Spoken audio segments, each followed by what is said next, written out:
नमस्कार, जयवन राजस्थान न्यूज में आपका स्वागत है और मैं हूं जितेंद्र। खबर नागौर जिले के बोरावड़ कस्बे से है, जहां दिगंबर जैन मुनि विद्यासागर महाराज ने सत्संग बुधवार को प्रातः 9:15 बजे बोरावड़ में मंगल प्रवेश किया। इस दौरान जैन समाज के लोगों ने मुनि श्री का भव्य स्वागत किया।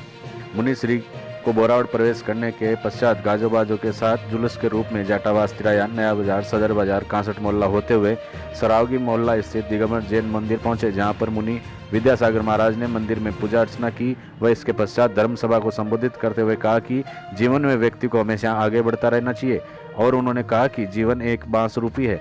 आप अब उस बांस को बांसुरी बनाएं या उसकी फूंकनी बनाएं, ये आप स्वयं पर निर्भर करता है। इस दौरान पूर्व विधायक श्रीराम बीचर, ओम प्रकाश डारा, पूर्व सरपंच बोरावड़, मकराना जैन समाज अध्यक्ष संदीप गोदा, कमल पहाड़िया, सुनील पहाड़िया, सुलोचना देवी, कमल कुमार सरावगी, पवन कुमार सरावगी, अशोक कुमार सरावगी, निर्मल सरावगी, आनंद सरावगी, तेरापंथ सभा के पूर्व अध्यक्ष दीपचंद गेलड़ा, तेरापंथ युवक परिषद के पूर्व अध्यक्ष जय सिंह कोटेचा, रायचंद बोथरा, कैलाश गेलड़ा, वार्ड पंच प्रिया गेलड़ा, तेरापंथ महिला मंडल अध्यक्ष शशि कोटेचा, लक्ष्मी गेलड़ा, प्रभा भंडारी, कांता गेलड़ा सहित जैन समाज के महिलाएं, पुरुष व युवक युवतियां मौजूद रहे। बोरावड़ से जितेंद्र सेन की विशेष रिपोर्ट।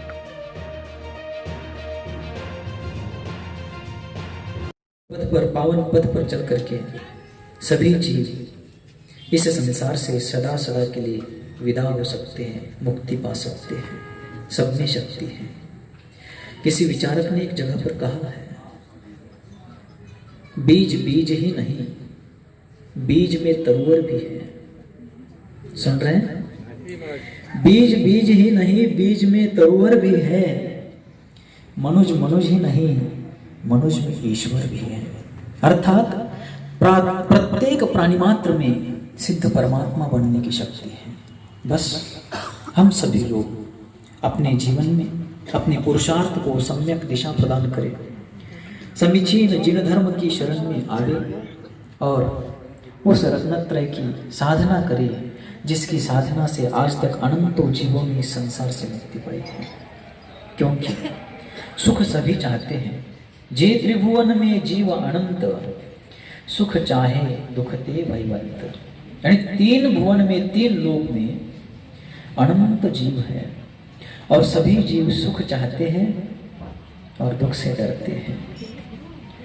अपन सभी लोग सूक्ष्म दृष्टि से, अत्यंत बारीकी से, सर्वत्र निरीक्षण बुद्धि से देखे तो हमें पता चल सकता है कि कितनी कितनी सोच वाले लोग मिलते हैं। हमें ऐसे लोग मिल सकते हैं जो कहे कि मुझे भोजन नहीं चाहिए, आज उपवास है। कोई ऐसा भी मिल सकता है। कोई ऐसा व्यक्ति मिल सकता है जो ऐसा कहे कि मुझे पैसा नहीं चाहिए, मुझे उसकी जरूरत नहीं है। कोई ऐसे भी प्राणी मिल सकते हैं जो यह कहे कि हमें मकान, दुकान आदि चीजों की आवश्यकता नहीं। कोई ऐसे भी वैरागी जीव मिल सकते हैं कि हमें पद प्रतिष्ठा, मान सम्मान, धन संपदा, साधन सुविधा की कोई आवश्यकता नहीं।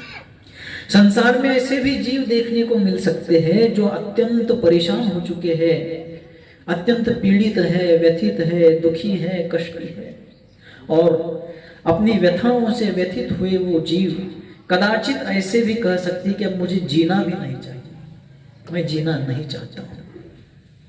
लेकिन संपूर्ण 3 लोक में कोई ऐसा एक भी जीव नहीं मिलेगा जो ये कहे कि मुझे सुख नहीं चाहिए। मिल सकता है? नहीं। कोई भी नहीं मिलेगा जो ये कहे कि मुझे सुख नहीं चाहिए। सभी को सुख चाहिए।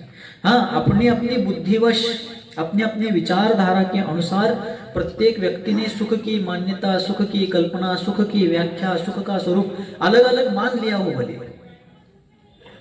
लेकिन असल में वीतराग जिनेंद्र देव ने जिस प्रकार सुख का लक्षण बताया है, निराकुल लक्षण सुख, वह सच्चा सुख है, शाश्वत सुख है। और जितना भी सांसारिक सुख है, लौकिक सुख है, वह तात्कालिक है, छूटने वाला है, मिटने वाला है। और जैसा जिनेंद्र भगवान ने रत्नत्रय की आराधना के द्वारा शाश्वत सुख प्राप्त किया है, वह सच्चा भी है और कभी मिटने वाला भी नहीं है और अनंत है। इसलिए हम सभी लोग जिन धर्म की शरण में आए रत्नत्रय स्वरूप मोक्ष मार्ग की आराधना करें। यह जीवन बहुत नश्वर है, क्षणभंगुर है, मिटने वाला है, लेकिन इस जीवन को सार्थक करने का प्रयास करें। बहुत समय हो चुका है।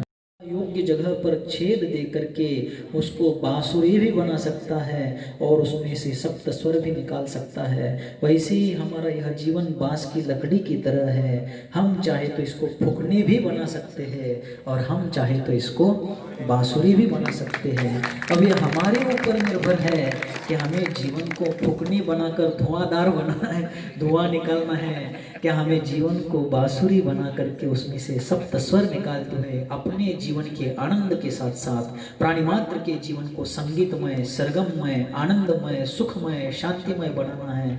यह हमारे ऊपर निर्भर है। किसी ने कहा है एक जगह पर, चित्तेन जलितम जलेन जनितम पंकम जलेन परिशुद्धति, चित्तेन जनितम मोहम चित्तेन परिशुद्धति। पानी हमारे हाथ में है।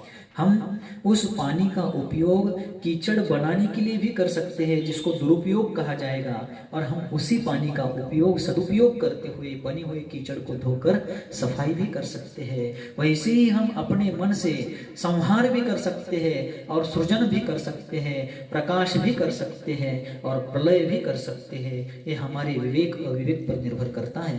तो हम अपने विवेक को जगाएं।